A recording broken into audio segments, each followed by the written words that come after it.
इस लेसन में हम एक्सरसाइज 3.8 का क्वेश्चन नंबर 5 सॉल्व करेंगे और क्वेश्चन हमारे पास है dy by dx is equal to y square plus 1 divided by e raised to power minus x। ये भी हमारे पास फर्स्ट ऑर्डर डिफरेंशियल इक्वेशन है और इसको हमने बिल्कुल वैसे ही सॉल्व करना है जैसे हमने लास्ट क्वेश्चन सॉल्व किए हैं कि dy और dx ये तो ऑलरेडी न्यूमरेटर में है, हमने इस dx को भी न्यूमरेटर में लेके आना है।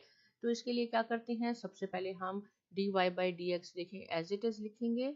यहाँ हम वाई स्क्वायर प्लस 1, ये e raise to power minus x है। अगर मैं आपसे कहूँ कि हमने इसको पॉजिटिव एक्स बनाना है तो क्या हो जाएगा, इसको हम लिख सकते हैं 1 raise to power e of x, right. अगर रेज टू पावर इस माइनस को हमने पॉजिटिव बनाना है तो हम 1 divided by e raise to power x लिख देंगे।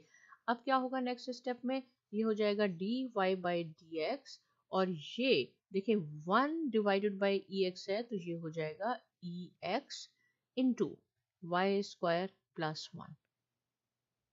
अब क्या है डी वाई, देखिए ये डी वाई यहाँ है, इसके साथ इस पार्ट को यहाँ होना चाहिए, इसको मैं लिख सकती हूँ 1 प्लस वाई स्क्वायर, इसको यहाँ होना चाहिए और ये डी एक्स क्रॉस मल्टीप्लाई होके ई एक्स इंटू डी एक्स बन जाएगा। क्वेश्चन बहुत सिंपल हो गया। अब हम इसकी इंटीग्रेशन कर देते हैं, यहाँ पे ही मैं इसको कर देती हूँ कि यहाँ हमने इसकी इंटीग्रेशन करनी है। तो ये क्या हो जाएगा 1 divided by 1 plus y square.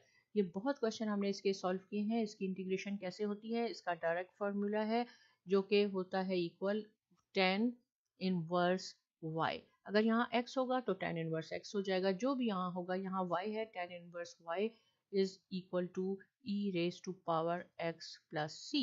हमें यहाँ सिर्फ y चाहिए क्योंकि हम फर्स्ट ऑर्डर डिफरेंशियल इक्वेशन बना रहे हैं, हमें tan इनवर्स नहीं चाहिए इसके साथ।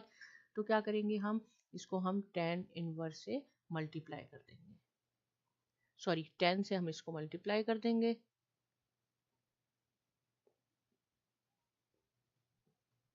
और जो ऑपरेशन हम वन साइड पे करते हैं उसको हमने दूसरी साइड पे भी यानी राइट साइड पे भी करना होगा। तो ये आपस में लेकिन इनवर्स और ये है, ये कैंसिल हो गए, यहाँ सिर्फ y रह गया हमारे पास। y is equal to tan into e x plus c, constant of integration. यही इसका आंसर है। इसकी प्रैक्टिस कीजिए, नहीं समझ में आया आप पूछ सकते हैं। साइमा अकेडमी को सब्सक्राइब कीजिए और बहुत शुक्रिया।